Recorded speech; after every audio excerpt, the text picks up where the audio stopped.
Hello दोस्तों, मैं doctor Rajesh Kumar Pal आज फिर पेश हूँ आपके सामने नया टॉपिक लेकर के। तो आज के टॉपिक के बारे में थोड़ा सा डिस्कस कर लेते हैं। आज का टॉपिक है दोस्तों interference in thin film, thin wedge shaped thin film, wedge shaped thin film, interference due to wedge shaped thin film. अब वेज शेप्ड थिन फिल्म में आपको इंटरफेरेंस दिखाना है। इसमें इंटरफेरेंस रिफ्लेक्टेड परावर्तित किरणों के द्वारा दिखाना है, रिफ्लेक्टेड लाइट रेज के द्वारा दिखाना है। तो interference in thin wedge shaped film due to reflected light rays. Reflected light rays के लिए दोस्तों हम लोगों ने पिछले टर्न पे एक टॉपिक पढ़ा था, जिसमें कि मैंने बताया था कि स्टोक्स ने plus minus λ/2 path difference introduce किया था। तो उसको भी इसमें हम लोग इंक्लूड करेंगे। वो सारी चीजें पहले थोड़ा सा समझते हैं वेज शेप्ड थिन फिल्म क्या होती है।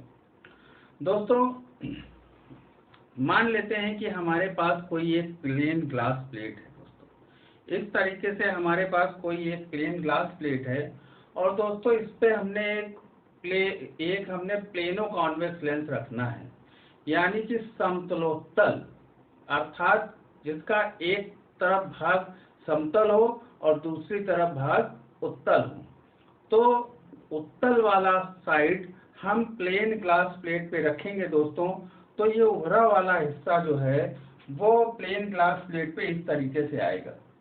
तो दोस्तों उत्तल लेंस का जो सेंटर पॉइंट है वो प्लेन ग्लास प्लेट को टच करेगा और इसके बाद जैसे जैसे हम किनारे की तरफ जाएंगे तो बीच की गैपिंग क्या होगी दोस्तों, बढ़ती चली जाएगी। बीच की गैपिंग, सेंटर पे कुछ नहीं होगा, सेंटर पे टच कर रहा होगा, लेकिन जैसे जैसे हम किनारे जाते जाएंगे तो इस तरीके से शेपिंग उसकी बढ़ती जाएगी और एक पतली एयर फिल्म बन जाएगी। तो दोस्तों ये जो एयर फिल्म बनेगी कुछ इस तरीके से बनेगी।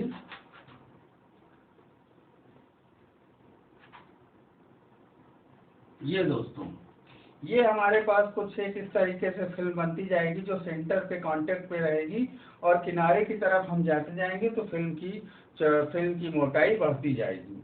तो इसको हम लोग बोलते हैं दोस्तों वेज शेप्ड थिन फिल्म।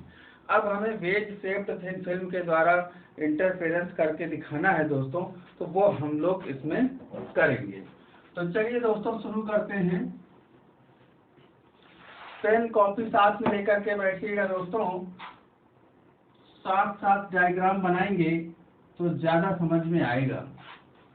दोस्तों इस तरीके से फिल्म बनेगी हमारी। मान लेते हैं दोस्तों कि फिल्म का नाम है OA। ये हमारे पास फिल्म है और इसका नाम मान लेते हैं ये। टॉपिक का नाम मैं लिख देता हूं दोस्तों, interference in thin wedge shaped film due to reflected light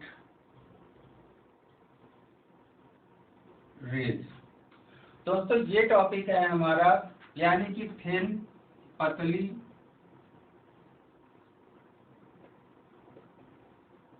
wedge shaped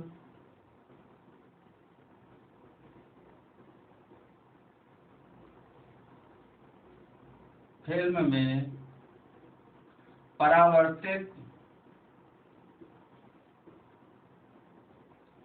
किरणों के द्वारा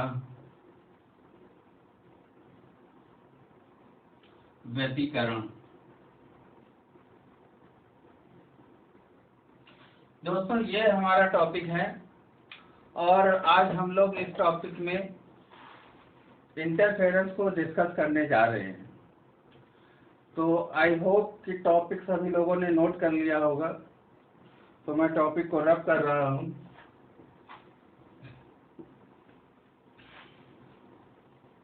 दोस्तों देखिए, मैं आपको हिंदी में भी पढ़ा रहा हूँ और इंग्लिश में भी पढ़ा रहा हूँ। इसका कारण ये है कि कुछ बच्चे हिंदी माध्यम से होते हैं और कुछ बच्चे अंग्रेजी माध्यम से होते हैं, तो किसी को दिक्कत ना हो, इसी वजह से मैं हिंदी और इंग्लिश दोनों में पढ़ा रहा हूँ। अब दोस्तों देख लेते हैं, ये हमारे पास OAV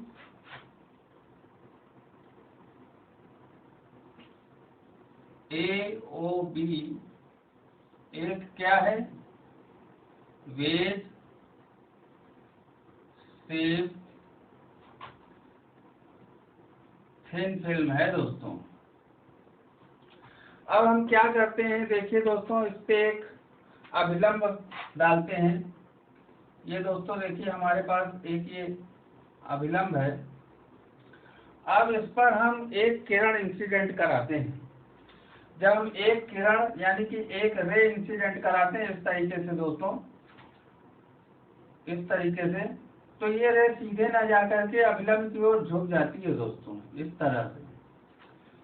देख रहे होंगे दोस्तों आप लोग, ये जो एंगल होगा दोस्तों, आई एंगल होगा, यानी कि आपतित कोण होगा। कुछ पार्ट इसका यहाँ से रिफ्लेक्ट हो जाएगा और कुछ पार्ट ट्रांसमिट हो जाएगा। अब यहाँ पर देखो दोस्तों, यहाँ पर अभिलंब है ये। अब यहाँ से कुछ पार्ट इसका रिफ्लेक्ट होगा और कुछ पार्ट ट्रांसमिट होगा। तो हम ट्रांसमिशन के कारण नहीं देखेंगे, हम रिफ्लेक्शन के कारण देखेंगे। तो दोस्तों यहाँ से निकलने के बाद फिर ये अभिलंब से अपने पास से थोड़ा सा हट जाएगी।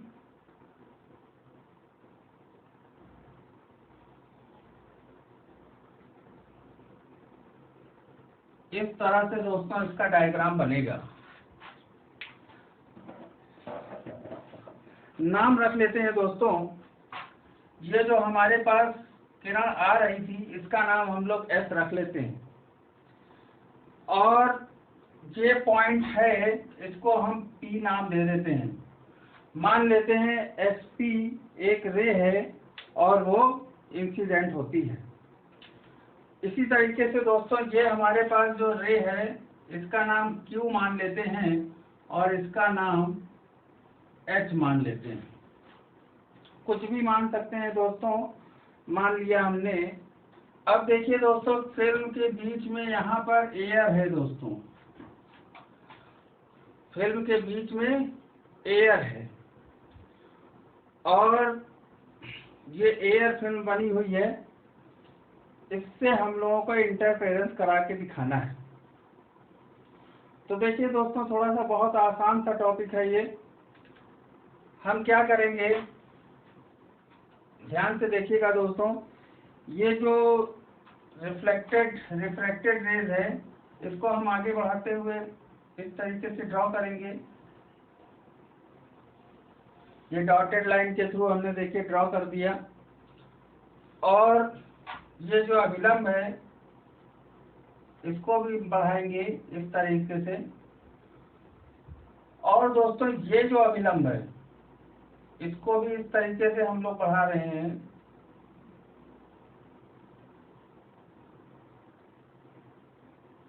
तो ये जहां पर मिलेगा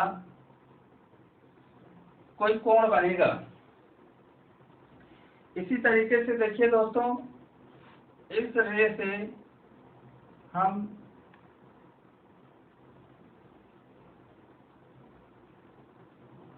मिला देंगे दोस्तों इस तरीके से। तो हमारा ये डायग्राम हमारा कंप्लीट हो जाएगा।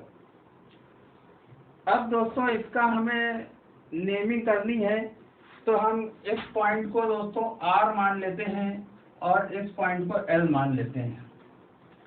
नाम रखना है, कुछ भी रख सकते हैं। अब दोस्तों हमने क्या किया, इस पॉइंट से इस पॉइंट को आगे बढ़ाते हुए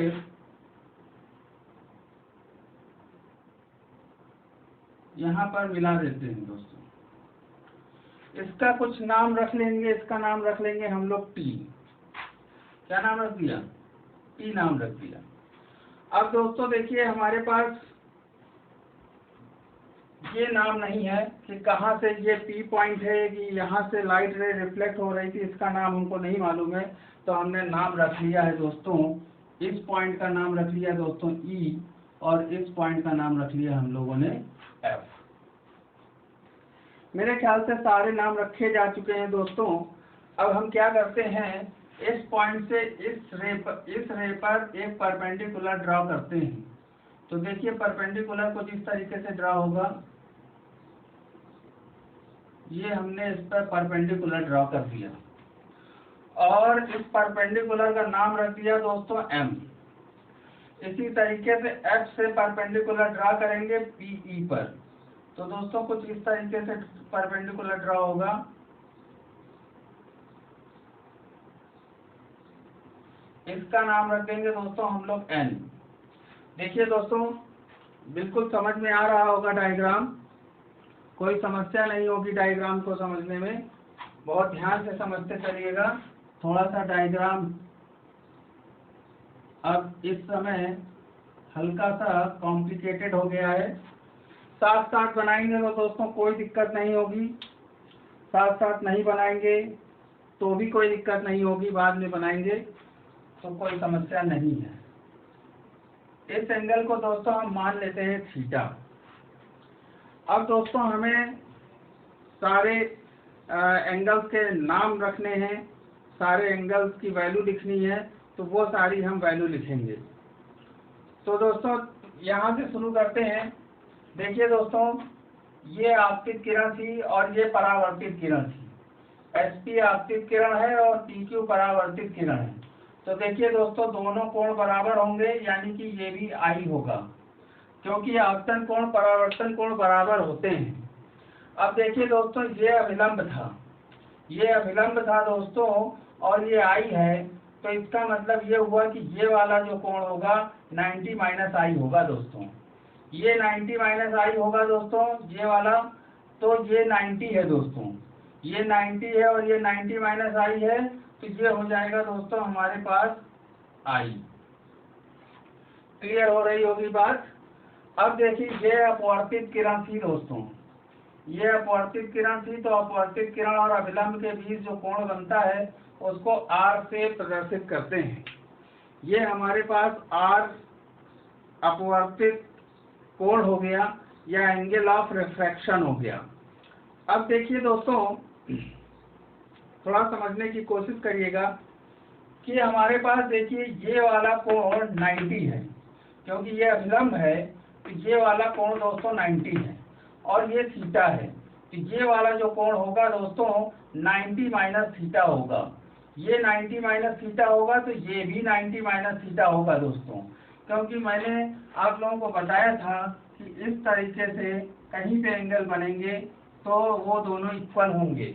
जहाँ पे एक्स आकार की आकृति बनती है या जेड आकार की आकृति बनती है तो वहाँ पर एंगल इक्वल हो जाते हैं।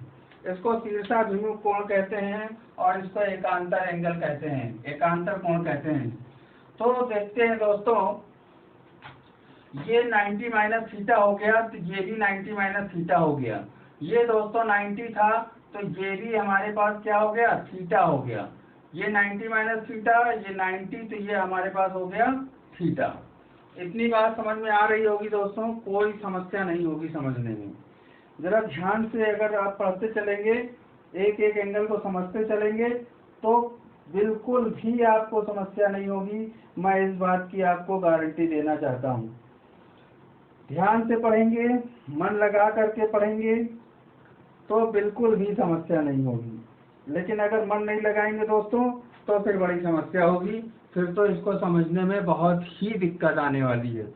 लेकिन अगर ध्यान से आप लोग पढ़ रहे हैं, एकाग्रचित होकर के पढ़ रहे हैं, मन लगा रहे हैं, तो आपको इसको समझने में जरा भी समस्या नहीं होगी। अब दोस्तों आगे वाले एंगल देखते हैं हम। देखिए दोस्तों ये एंगल हमारे पास R है, ठीक है दोस्तों, ये एंगल हमारे पास R है, ये एंगल थीटा है। तो दोस्तों ये एंगल जो बनेगा हमारे पास, ये वाला एंगल जो बनेगा वो R प्लस थीटा बनेगा दोस्तों। ये एंगल आर प्लस थीटा बनेगा, ये वाला आर प्लस थीटा बनेगा। यहाँ पे मैं लिख देता हूँ इस तरीके से, ये होगा आर प्लस थीटा। इसका कुछ इस तरीके से कॉन्सेप्ट होता है, समझिएगा। जैसे मान लीजिए हमारे पास कोई ये ट्राइंगल बना हुआ है और दोस्तों ये लाइन इस तरीके से खींची, ये दोस्तों थीटा है, ये दोस्तों आर है, तो ये जो होगा थीटा प्लस आर होगा, ये जो होगा दोस्तों थीटा प्लस आर होगा। तो इसी तरीके से ये एंगल बना हुआ है। तो अब इसको सॉल्व करने की कोशिश करते हैं। तो देखो दोस्तों, इस तरीके से लाइन अगर खींची हुई है कहीं पर और इस पर कोई कोण थीटा प्लस आर है, तो इस लाइन पर कहीं भी आप लाइन खींच दोगे तो वो सारे कोण थीटा प्लस आर होंगे। तो आप देख रहे होंगे दोस्तों, P से लेकर के L तक यहाँ पर हमने ये परपेंडिकुलर ड्रॉ किया हुआ है, ये थीटा प्लस आर है दोस्तों। तो ये वाला एंगल भी हमारा थीटा प्लस आर होगा, ये वाला एंगल भी हमारा थीटा प्लस आर होगा। तो मेरे ख्याल से दोस्तों इसमें कोई समस्या नहीं होगी। डायग्राम में एक एक पॉइंट सबका क्लियर हो चुका है और इसमें कुछ चीजें हम लोग कंसीडर करेंगे दोस्तों। देखिए डायग्राम में दोस्तों ये वाला पॉइंट, इसको कुछ और मान लो, क्या नाम रख लेते हैं, कुछ भी रख लेते हैं, एक्स नाम रख लेते हैं दोस्तों, एक्स। जब कुछ ना मिल रहा हो तो एक्स वाई जेड रख दो। अब दोस्तों देखो डायग्राम में एफ और एक्स बराबर है दोस्तों एक्स और एल के, ये दोस्तों बराबर हैं। स्केल से आप बनाएंगे तो बराबर बनेगा। मेरे डायग्राम में ये कुछ छोटा सा दिख रहा होगा, लेकिन अगर स्केल से आप लोग बनाएंगे तो बिल्कुल ऐसा ही बनेगा। लेकिन अगर ऐसा जैसा डायग्राम मैंने बनाया है, अगर ऐसा भी आप बना देते हैं तो you will get accurate total marks, मतलब उसमें कम नहीं होगा, ये मान लीजिए आप। तो दोस्तों स्टार्ट करते हैं। स्टार्ट करने से पहले थोड़ा सा देख लेते हैं एक चीज और। दोस्तों देखिए ये हमारे पास आर है दोस्तों, ये हमारे पास आर है, तो ये हो जाएगा दोस्तों 90 माइनस आर। ये यहाँ से लेकर के यहाँ तक 90 माइनस आर हो जाएगा दोस्तों। और ये देखिए 90 है, तो ये वाला एंगल दोस्तों आर हो गया, ये वाला एंगल दोस्तों आर हो गया। अब एंगल भी कंप्लीट हो गए हैं, डायग्राम हमारा बिल्कुल कंप्लीट हो गया है। अब इसको हम लोग सॉल्व करने के स्टेप पे आगे की ओर बढ़ते हैं कि कैसे कैसे हम लोग इसको सॉल्व करेंगे। तो दोस्तों देखिए, अब आप लोग इसकी थ्योरी को चाहे तो लिख सकते हैं। मैं यहाँ पे डायग्राम को हटाना उचित नहीं समझ रहा हूँ, और क्योंकि यहाँ पे आ नहीं पाएगी, थोड़ी सी है, तो लिख लीजिए आप लोग। मैं आपको डिक्टेट कर दे रहा हूँ। Consider a film in the shape of, consider a film, note कर लीजिए, note down please. Consider a film in the shape of, consider a film in the shape of a thin wedge, a thin wedge। Wedge की spelling दोस्तों अभी हम लोगों ने लिखी थी, देखिए ये लिखी हुई है वेज की spelling, wedge. whose sides are, whose sides are slightly, whose sides are slightly inclined,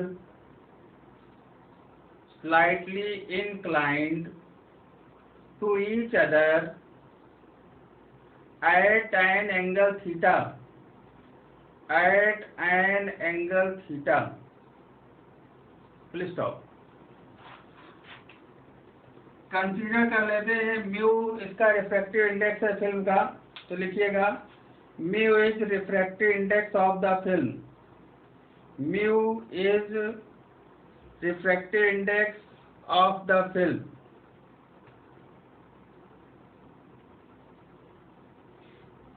full stop। thickness of the film, thickness of the film increasing thickness of the film, increasing from O to A, from O to A, full stop. PQ is the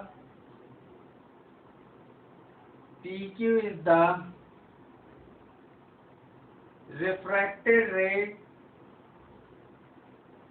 PQ is the reflected rate. Reflected, REFLECTED, reflected, परावर्तित ray from upper surface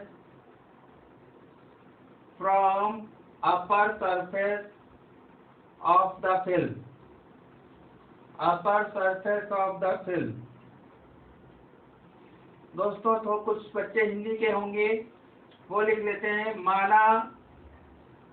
माना हिंदी में लिख लीजिए दोस्तों, माना एक film, एक पतली फिल्म जो कि वेज शेप्ड है, एक पतली फिल्म जो कि वेज शेप्ड है, जिसके साइड्स, जिसके किनारे एक दूसरे से, जिसके किनारे एक दूसरे से थीटा कोण बनाते हैं, थीटा कोण बनाते हैं। नेक्स्ट स्लाइड में लिखिएगा दोस्तों, माना म्यू फिल्म का अपवर्तनांक है, म्यू फिल्म का अपवर्तनांक है। फिल्म की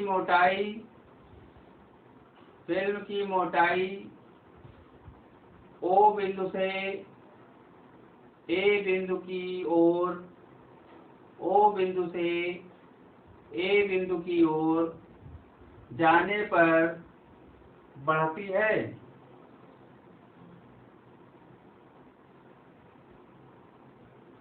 फुल स्टॉप दोस्तों, लिखिएगा PQ फिल्म के ऊपरी पृष्ठ से परावर्तित किरण है।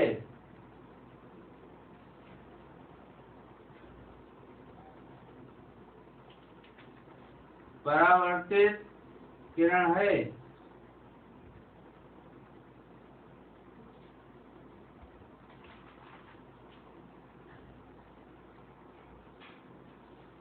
ठीक है दोस्तों, लिख लिया होगा सभी लोगों ने। चलिए शुरू करते हैं टॉपिक।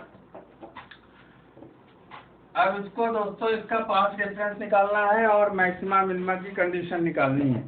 तो दोस्तों पाथ डिफरेंस के लिए फार्मूला हम लोग जानते हैं, क्या होता है दोस्तों। पाथ डिफरेंस के लिए फार्मूला होता है mu path in film minus path in air. ये होता है दोस्तों, फिल्म के अंदर चली गई दूरी माइनस एयर में चली गई दूरी। तो फिल्म के अंदर दोस्तों देखिए क्या पाथ है, mu P E plus E F minus film के बाहर कितना चली जा रही है। देखो दोस्तों, ये तो फिल्म के अंदर P से लेकर के E तक और E से लेकर के F तक, ये फिल्म के अंदर ट्रेवल कर रही है रे। और देखिए फिल्म के बाहर इधर दो रे हैं आपके पास, P और Q है और F और H है, दो किरणें हैं दोस्तों। दोनों किरणें एक दूसरे के समांतर हैं, लेकिन कहाँ से? M के पास से। M के पास से दोनों रे एक दूसरे के पैरेलल चलती हैं और ये PQ वाली रे कुछ ज़्यादा डिस्टेंस कवर करती है। कितनी ज़्यादा कवर करती है ये हमने परपेंडिकुलर डाल के निकाल लिया था। तो ये पाथ डिफरेंस है दोस्तों कितना? PM। ये दोस्तों इस तरीके से हमने इसको लिख लिया। अब देखिए दोस्तों जरा ध्यान से, हम लोग लिख सकते हैं म्यू।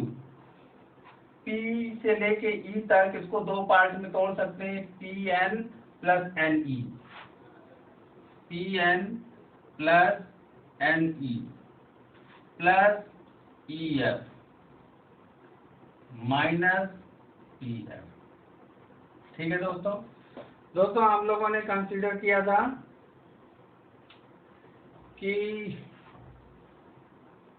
ये किया था हम लोगों ने, क्या कंसीडर किया था? Fx is equal to XL। याद रखिएगा दोस्तों, ये चीज आगे जरूरत पड़ेगी हम लोगों को। इतना लिख लिया दोस्तों।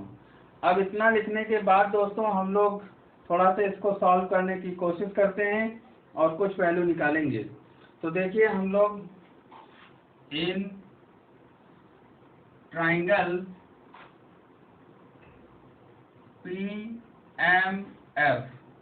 PMF में साइन का फार्मूला लगाइए दोस्तों। तो sine I is equal to, ध्यान से देखिएगा दोस्तों, ये 90 डिग्री है, 90 के सामने हाइपोटेनियस हो गया और जिस पर कोण बना होता है वो बेस होता है और ये परपेंडिकुलर है। तो साइन बराबर होता है लंब बटे आधार, यानी कि PM बटे MF।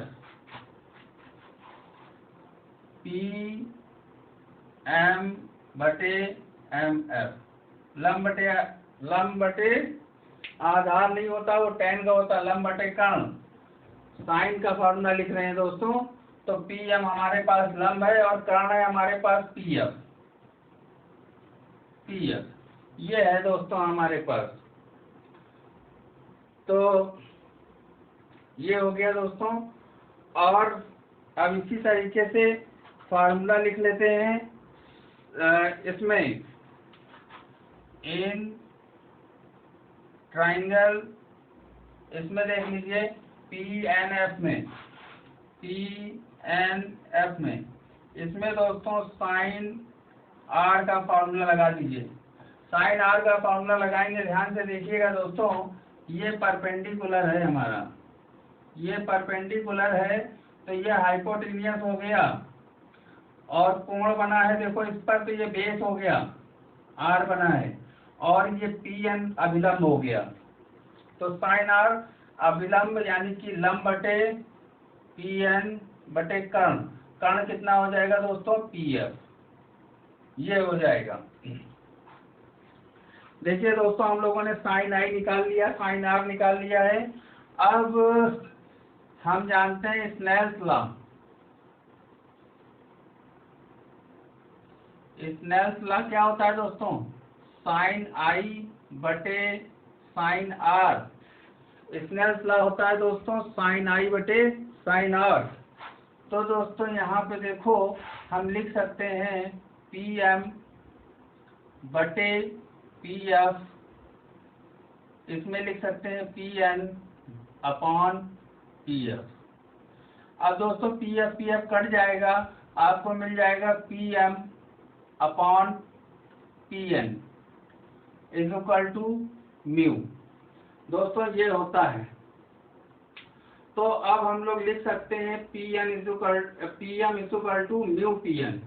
यहाँ से लिखा जा सकता है इम्प्लाइड दैट, इसको हिंदी में बोलते हैं, इसका मतलब है कि, तो PM इज इक्वल टू हो जाएगा म्यू PN। ये दोस्तों इतना हो जाएगा, यानी कि यहाँ पर हम लोग PM की जगह लिख सकते हैं म्यू PN। तो ठीक है दोस्तों, सॉल्व करते हैं, आगे इसको लिखते हैं। इक्वेशन नंबर कुछ लिख लेते हैं। ये इक्वेशन नंबर 1 हो गई दोस्तों, ये इक्वेशन नंबर 2 हो गई, ये इक्वेशन नंबर 3 हो गई। तो इक्वेशन नंबर 3 से इक्वेशन नंबर 2 में वैल्यू को पुट अप कर रहे हैं।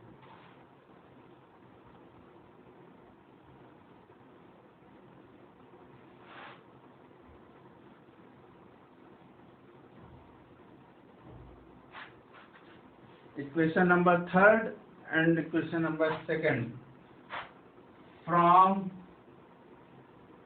इक्वेशन 2 एंड 3 क्या मिल जाएगा दोस्तों? पार्ट डिफरेंस इक्वल टू मिलेगा आपको mu P N plus N E plus E F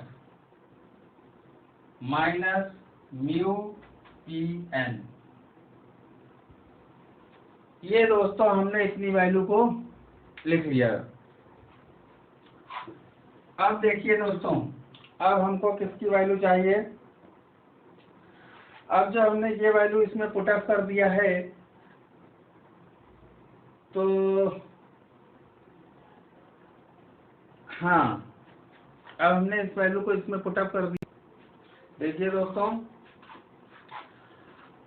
यहां से कुछ कट जाएगा,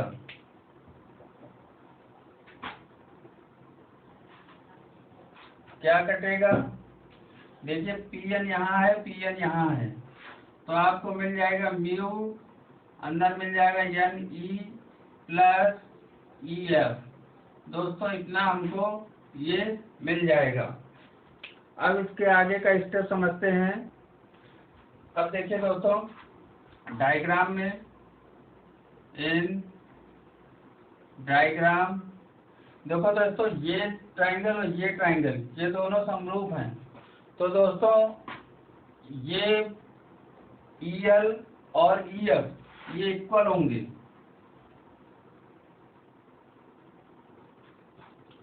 तो हम क्या करेंगे? EF की जगह EL रख देंगे। इक्वेशन नंबर इसको क्या लिख दें दोस्तों? 4 लिख दें। तो इसको इसमें रख रहे हैं। तो डेल्टा इक्वल टू मिल जाएगा mu N E plus EL। दोस्तों इतना मिल गया। अब डायग्राम में देखो एन ई और EL, तो हम इसको दो पार्ट में ना लिख के क्या हम NL लिख सकते हैं? बिल्कुल लिख सकते हैं। तो ये मिल जाएगा दोस्तों part difference equal to mu NL। अब देखो दोस्तों, ये हमारे पास मिल गया म्यू NL। इस इक्वेशन को लिख देते हैं इक्वेशन नंबर 5।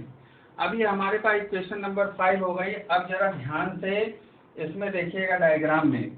तो हम लोग लिख रहे हैं in triangle L N F। दोस्तों हमारे पास ये L N F और L, देखो दोस्तों ये हमारे पास एक ट्राइंगल बना हुआ है। ये 90 डिग्री है, ये 90 डिग्री है दोस्तों, और ये थीटा प्लस आर है। तो इसमें हम लोग कॉस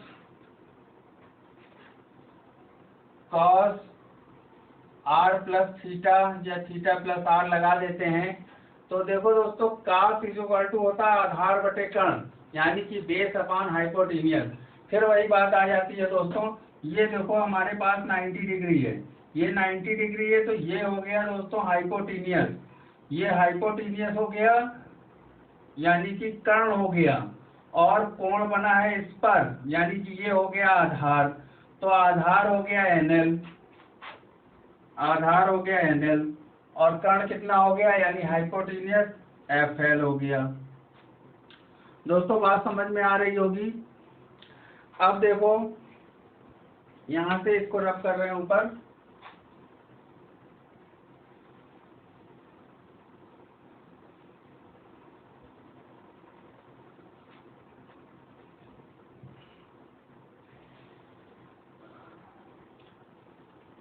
हम लोगों ने क्या निकाला था? पार्ट डिफरेंस था म्यू NL, ये हम लोगों ने निकाला था पार्ट डिफरेंस। अब देखिए दोस्तों, यहाँ से हम लोग NL की वैल्यू लिख सकते हैं। NL की वैल्यू कितनी लिख सकते हैं हम लोग? NL की वैल्यू लिख सकते हैं FL cos R plus theta. लिख सकते हैं FL आर प्लस थीटा। अब देखो दोस्तों, ये NL की वैल्यू को हम इसमें रख देंगे, ये इक्वेशन नंबर 5 थी शायद, तो पुट इन इक्वेशन 5, तो आपको पार्ट डिफरेंस मिल जाएगा दोस्तों, mu FL cos r plus theta. अब देखो दोस्तों, FL is equal to FL दोस्तों यहाँ से लेकर के यहाँ तक है, यानी कि ये है FX प्लस XL। और दोस्तों ये हमने कंसीडर कर लिया, ये फिल्म की मोटाई है, कंसीडर कर लिया ये फिल्म की मोटाई है, यानी कि T थिकनेस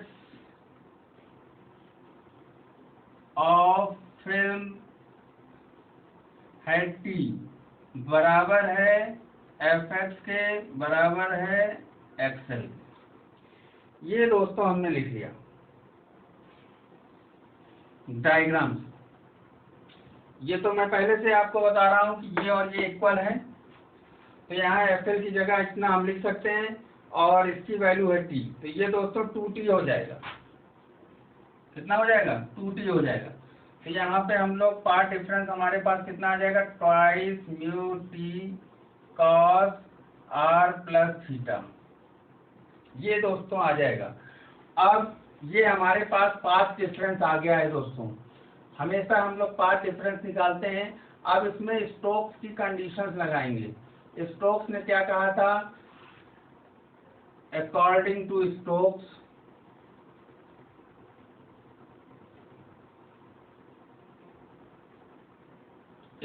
ने कहा था, जब रिफ्लेक्शन डेंसर टू रेयर होता है, जब रे डेंसर से रेयर मीडियम में जाती है, ray is going from denser to rare medium, तो हम लोग क्या करते हैं दोस्तों, एक एडिशनल पाथ डिफरेंस λ/2 लगा देते हैं। एडिशनल पाथ डिफरेंस लगा देते हैं दोस्तों, delta is equal to 2 mu T cos r plus theta plus λ/2। दोस्तों ये हम लोग एक एडिशनल पार्ट डिफरेंस इसमें इंट्रोड्यूस कर देते हैं, तो और या फिर phase difference and additional path difference introduce by λ/2 और फेज डिफरेंस पाई, या तो पाई का फेज डिफरेंस होगा या तो पाथ डिफरेंस λ/2 को इंट्रोड्यूस कर देंगे। तो दोस्तों हम लोग क्या करते हैं, देखिए इसमें हम लोगों ने एक एडिशनल पाथ डिफरेंस को इंट्रोड्यूस कर दिया है। ठीक है दोस्तों, ये हमने इतना कर दिया, तो ये हमारे पास पाथ डिफरेंस आ गया। पाथ डिफरेंस यही हमको प्रूव करना होता है दोस्तों, यही हमें सॉल्व करके दिखाना होता है। अब हम लोग देखिए मैक्सिमा मिनिमा की कंडीशन दिखाते हैं, यानी ब्राइट फ्रिंज फॉर मैक्सिमा या फिर ब्राइट फ्रिंज।